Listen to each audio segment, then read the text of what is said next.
You're watching the SethCraft Workshop channel. I'm Seth.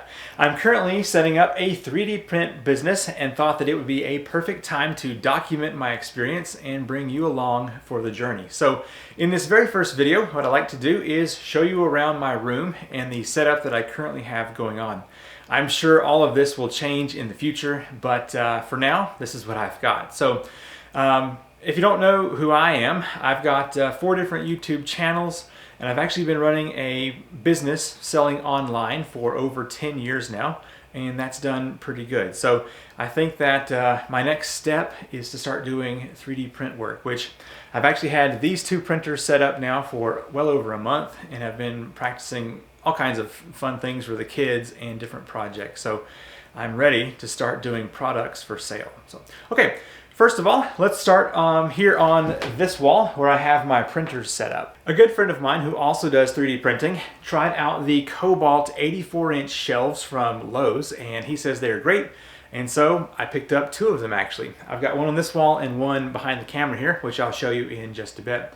If you stack your printers on here just right, you can do 8 bamboo A1 printers with the AMS top mount on there. And these things are rock solid and very good shelves for 3D printers. So let me show you around here on this shelf. Over here on this side, I have the Creality Ender 3 V3. It was my first 3D printer, and it's okay for like kids' toys and doing little trinkety things, but it's not really a production machine. So enter the Bamboo Lab A1. I have 2 of those with the AMS top mount right there. So that can allow for 4 different filament rolls to go on there, and it can actually accept those 4, and you can print multicolor right here with these tubes. But I feel like these printers right here are really designed to do production work. They're fast, they're quiet, and reliable. I've actually been printing things that are almost 10 inches tall, which is the maximum here. But what's really cool about these is, let's say you're printing something big and you need to swap over to a different spool. It'll just do that for you automatically. So great. So, and I actually just got a 3rd one of those because the product that I'm about to start making, I need to have 3 printers, but that will be something I'll show you perhaps in the next video. So that's my printer setup here on this Cobalt 84-inch shelf. And I did mount this to the wall, as you can see right over here, and also down here. That has greatly reduced the amount of shake. This thing is now rock solid, because these printers, when they get going, they really don't mess around. They'll vibrate and they'll move the plates back and forth. So it's nice to have that locked down. I did cut some 3/4 inch plywood, and I have my shelves also zip tied down to make sure that it doesn't move around. And then lastly on those, I've got some foam up there, which will also prevent shaking and vibrating from occurring. Power strip back there to plug them all in. Now, my building here is actually off-grid power, but I'm gonna also add a UPS, which I'll show you that in a different video as well. On the opposite wall of my printers, I have another one of these 84-inch Cobalt racks, so I can fit an additional 8 printers over here. And I've got it anchored to the wall in preparation for expanding in the future. For now, it's just holding some random things, but I do believe that my business will take off within the first year, and I'll be able to utilize this space for a total of 16 printers here in this small room. So that's what I got over here, just room for expansion in the future. Here on the back wall is where I anticipate storing my filament for now. If the time comes, I could put 2 more printers over here to make a total of 18, but we'll see if that ever comes. So for now, this is my filament storage and other little doodads that go with 3D printing. So I've actually got some filament in from Bamboo Lab. Let's go ahead and unbox that and put it here on this shelf. I've got 2 different boxes of filament from Bamboo Lab. This one right here took about 14 days to arrive after I ordered it. And the one over here took 18 days, I believe. So I have to be careful when I order filament to make sure I have lots of it in stock for a while because it takes so long to get to me. This one is full of blue, which I'll be using for a specific product that I'm about to launch, hopefully. So let's go ahead and take a look at that real quick. There you go. Now you'll notice that this doesn't have the spool on it, or the holder, and I actually was able to print those out from Maker World on bamboo. So you take this spool and put it with that, and you can print without having to buy the pre-made ones. We'll see how long I do that. So, all right, I'm going to put all of these on my shelf real quick. All right, I'm just going to place these up here on the shelf, and I will probably rearrange them different ways whenever I actually start getting this product up and running. For now, I just want to get them up here so I can see them. So the building that I'm currently in, I built myself a year and a half ago. It's got 3 rooms, and it's a 20 by 30 building. And it actually has a woodworking side, a 3D print room that we're in now, and then also I have my laser room over here. But I'm excited about the 3D print, and hoping that I will soon have all my printers in here and running all the time making product. So very cool. 10 boxes of blue. Let's move on to the next filament that I got. Now in this box, I ordered several of the matte PLA. I was actually told that the basic PLA and the matte PLA don't always print the same. So who knows? I'll find something to use this for, and maybe it'll be for some kind of prototype. We'll find out.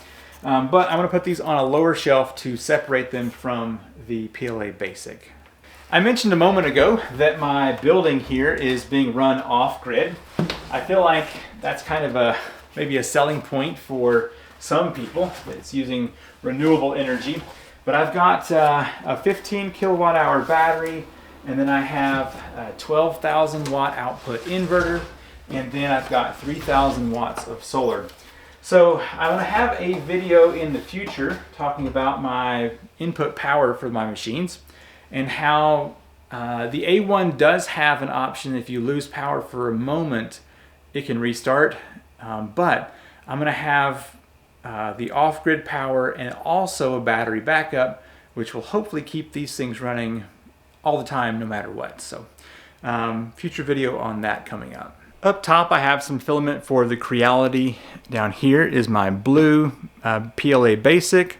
Here are some other random colors I have for testing out and trying things. And then there's the matte colors down there at the bottom. Uh-oh. Can't leave that out of order, right? There we go, much better. All right, well, let's move on to the next thing, which is my pack and ship station and the computer. Okay, so here is my computer space and my pack and ship station. I hope it's big enough. Honestly, it probably is not. So eventually I will have some packing materials down here, and also probably a thermal printer as well to get labels done.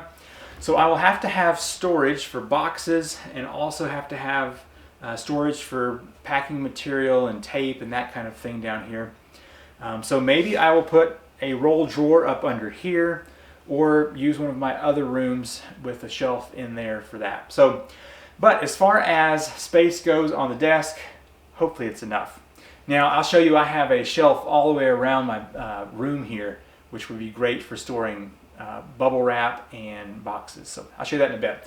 I kind of went cheap on the rolling chair that I'm sitting in. It was like 50 bucks or so.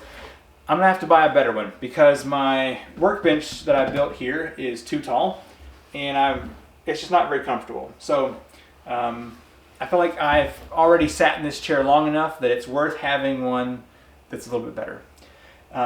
Also, it doesn't go up high enough for this as well. I bought a monitor to go with my mini PC over here.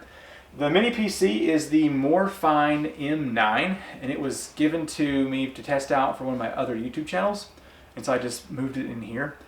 So far it has had enough power for doing slicer program and my 3D modeling program. However, I intend on getting into using a handheld 3D scanner, and that might be an issue, trying to edit those big models with this small PC. I'll let you know about that in a future video as well. My monitor though had very poor sound on it, and so I'm going to upgrade to some speakers that I just purchased off of Amazon. The Red Dragon is what it was called.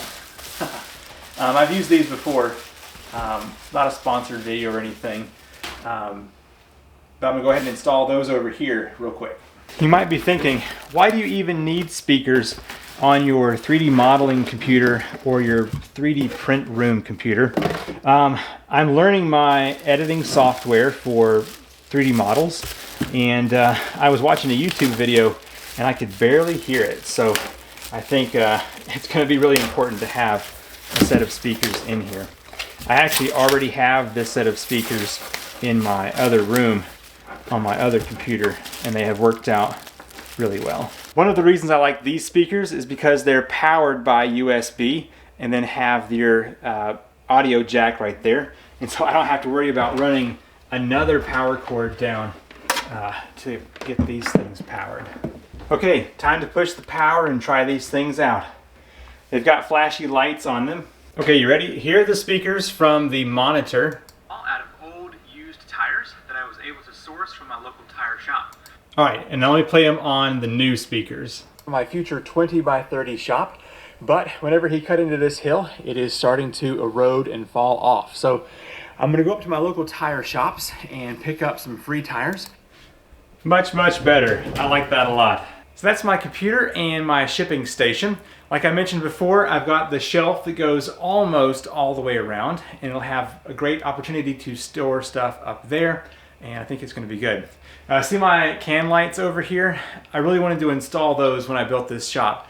They can do this little nightlight version here, or if I turn them off for what I think it was like 3 seconds, then you can turn them on to really bright can lights like that. So it really allows me to see the printers in action here. So I'll probably go in more depth on these printers later. Of course, this is just a show and tell on the room or the space here. Okay, 2 more things I wanted to share. I got these little metal clips down here so that I could put orders on them if need be. So I can just clip a piece of paper there and read off what I need to make. I don't know if it's going to be used, but maybe. And then lastly was something that I have learned that I just wanted to share here at the end of this video. I printed out a tall object and had to use supports to keep an overhang from messing up. And so I used something called a tree support. And I wanted to say that whenever you break these off of your model, it's so important that you wear safety glasses. I had plastic pieces shooting all over the shop whenever I was using my little clippers here. And so, yeah, get you some inexpensive safety goggles before you start breaking off the tree supports and hurting yourself. So, okay, there you go. Yeah, so that's the shop tour here of my 3D print business room. If you have some tips or tricks that you think I should implement here, then please share those down below. I am all ears as I am just getting started. I've had my online business for over 10 years and it's done well, and so I have a general idea of the basics of selling things online, but I'm looking forward to jumping into this realm as well. So don't take this video as I'm a professional by any means. It's more of a let's get started and show you off to my little room here. So, all right, I'm Seth with the SethCraft Workshop, and I will see you in the next video.